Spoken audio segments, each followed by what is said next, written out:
This chart highlights a staggering reality.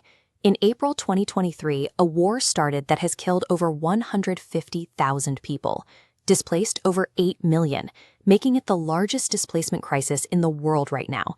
Larger than Ukraine, larger than Gaza, larger than anything currently happening on Earth. And you have probably heard almost nothing about it. This scale of suffering is unfolding right now, largely in the background of the global news cycle.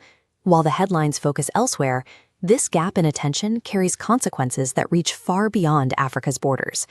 Before the collapse, Sudan was attempting a fragile transition toward democracy. To understand how that failed, you need to look at two men.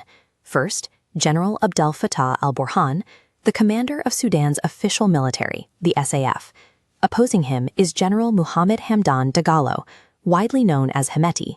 He commands a powerful paramilitary group called the Rapid Support Forces, or RSF. These two commanders were once allies. In 2019, they joined forces to remove Sudan's longtime dictator, Omar al-Bashir, following mass civilian protests. Then, in 2021, they teamed up again to stage a military coup, effectively freezing the country's democratic progress so they could jointly run the state. The alliance fractured over a plan to absorb the RSF into the official national army. Hemeti refused, knowing integration would cost him his independent power base. Tensions escalated, and fighting broke out in the capital on April 15, 2023. What started as a bureaucratic dispute between two rival generals instantly erupted into brutal urban combat. Within days, the violence consumed the country, trapping 48 million Sudanese citizens in the crossfire. Multiple foreign governments have moved in to hijack the conflict, transforming a domestic power struggle into a complex proxy war driven by strategic wealth. The United Arab Emirates has actively supported Hemeti's RSF. Sudan holds the third largest gold reserves in Africa. By backing the RSF, which occupies key mining regions, the UAE facilitates the smuggling of Sudanese gold through its own channels, generating hundreds of millions of dollars that directly fund the paramilitary's war effort. Russia has also stepped in. The Wagner Group supplied weapons and training to military factions on the ground. In return, Moscow sought access to a naval base on Sudan's Red Sea coast, a highly valuable position for projecting their naval power. Meanwhile, Egypt strictly backs Burhan and the official military. Their motivation is water. Egypt and Sudan share the Nile River. With Ethiopia's Grand Renaissance Dam already putting pressure on downstream water supplies, Egypt cannot afford a hostile or unstable RSF government controlling its primary water route.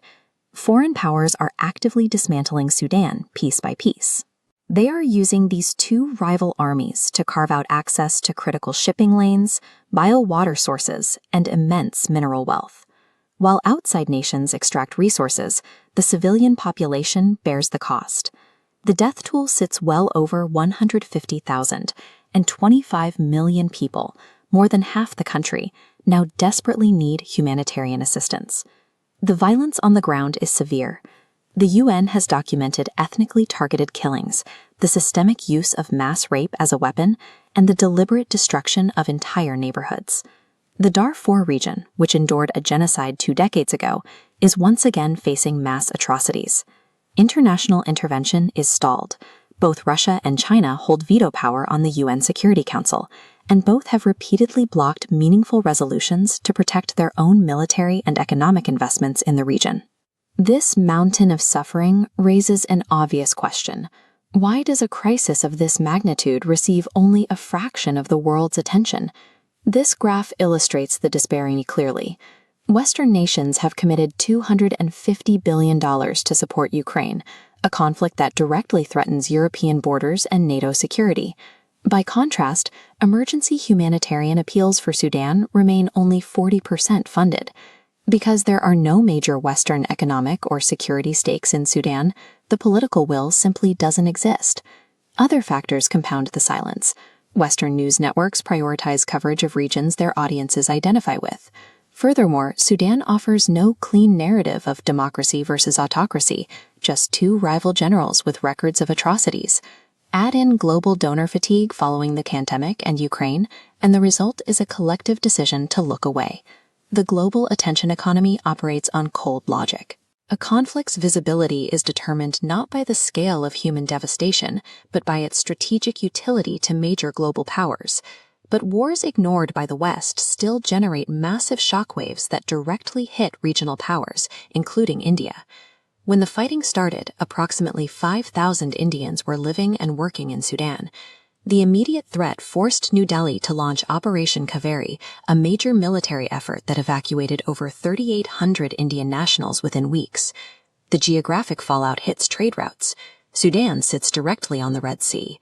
With roughly 30% of India's international trade passing through this corridor, Sudan's collapse, combined with Houthi militant attacks from neighboring Yemen, places compounding pressure on a critical global shipping artery.